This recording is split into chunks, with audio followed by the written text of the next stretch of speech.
Agradeço-te, Senhor, pela mãe que o Senhor me deu. Sou grato a ela desde o dia em que me concebeu. Obrigado, Senhor, por todas as mães.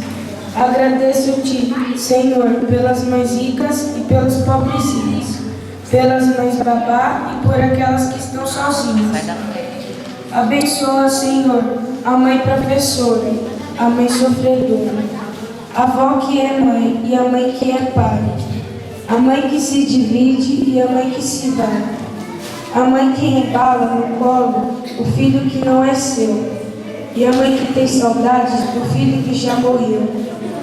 Abençoa, Senhor, as mães que sonham com a chegada do filho, e perdoa as que abandonam os seus no ninho.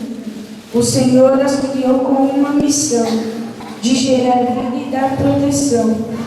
Une, Senhor, essas mães com amor e carinho, para que elas possam sempre iluminar os nossos caminhos.